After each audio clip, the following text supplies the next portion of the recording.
global happenings today. We communicate, we analyze global news. Stay tuned. I said, okay, if that is your fear, I'm going to pass you through my own gate, special man's gate. You will come to my floor. We will accord you that respect. I will invite my operatives. They will come and interrogate you or interview you in my own office. What could be more honorable than that? In my own office. To allay the fear. Thank you, sir. I appreciate that. You know what he said? But can't they come to my village? The video you just saw now is actually made by the EFCC boss in connection with former Governor of Kogi State, Yahaya Bello. But as we speak, the media team and the legal team of Yahaya Bello have decided to fight back, and they took time to have a press release.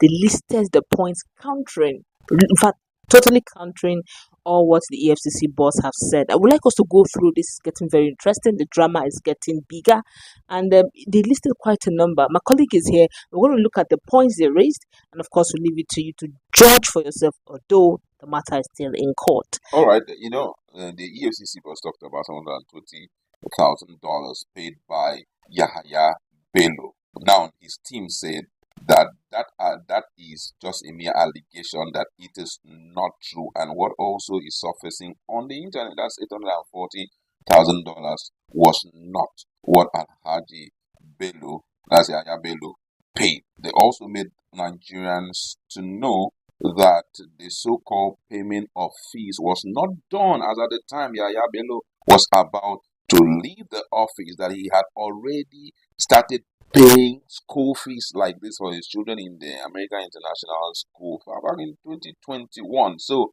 that what this guy is saying, the EFCC boss is saying, was not true. He also insisted that Yahaya Bello did not pay the fees of his children using the coffers of Kogi State government, and then totally debunking it. And they didn't stop there. They said that as we speak, there's actually a suit that has been filed some time ago with a suit 2022 with suit number FCT/HC/2574/2023 that is actually still pending in Federal High Court, Abuja, insisting that the said school should not refund back the fees that they have paid to any third party, which even includes EFCC, and that that it was legally paid and the third party should not receive that money. Now, the one that got me really thinking was when they came up and according to them, they said, according to the misleading narrative by the EFCC, they said that the documents that EFCC published and showed to Nigerians were not something they struggled to get, that it was already in the public domain. It was actually some of the documents that were filed by the lawyers in the suit instituted on behalf of Alhaji Bello and others who paid fees for their awards under the advance fee payment arrangement with the American International School, which means it's not something that is new to them. It was what they, roll out. So, even during the suit filed sometime in 2022, still pending till 2023, a member of the family of Yahaya Bello who filed that suit insisted that they have not found anyone guilty. yes. Nobody had been vindicated yet. It's still pending, and it's really shocking that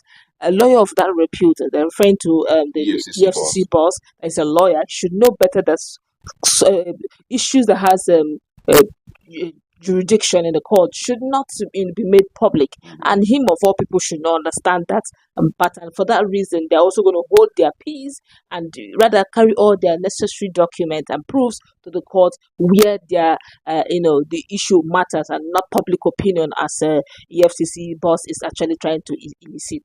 And lastly, they made Nigerians to understand that Yahaya Bello, the former governor of Kogi State, will never go to any law enforcement agency through the back door, and they insisted to follow due process in line with the rule of law, and no amount of blackmail will intimidate them, and they are warning the EFCC boss to stay off the public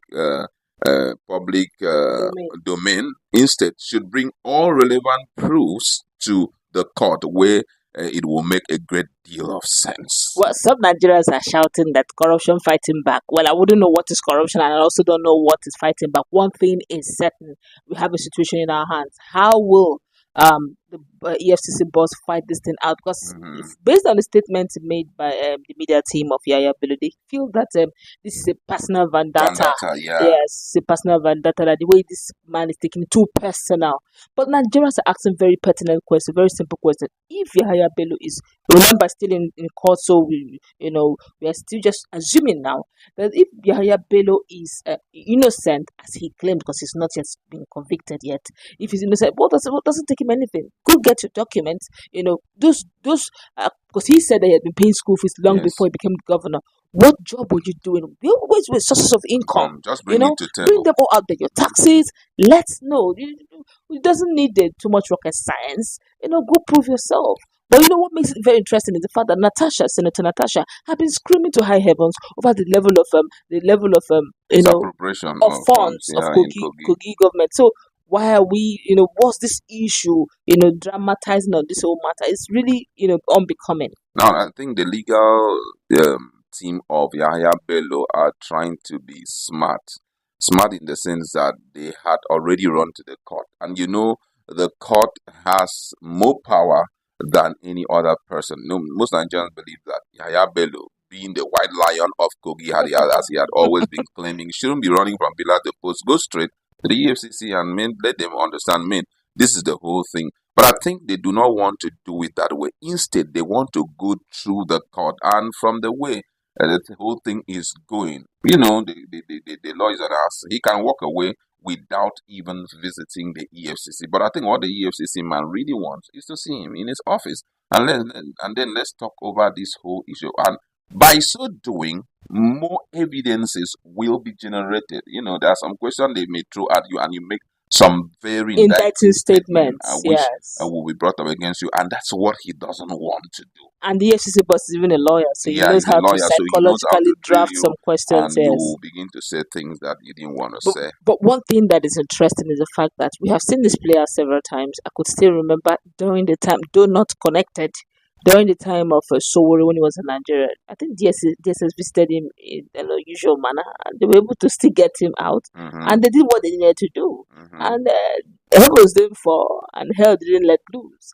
I feel that Yahaya Bello would have honorably, because if you check sometime last week, the AGF said that this is unbecoming, that of course nobody's going to infringe on the right of the former governor of Kogi State, Yahaya Bello, but he would have expected him to respect himself and honor the invitation of the EFCC and answer some questions. That's all. No, but he is, of course, the AGF. He wouldn't want anybody's right to be, to be truncated, but he should do it. That's really not nice, really, what his ears are hearing. These are honorable men, quote unquote. He was a former governor. He does not need to be going, running from pillar to post. He's not a criminal. You should go and honor. Now that, okay, they are looking for you, then go and answer that call. Okay. Honorably.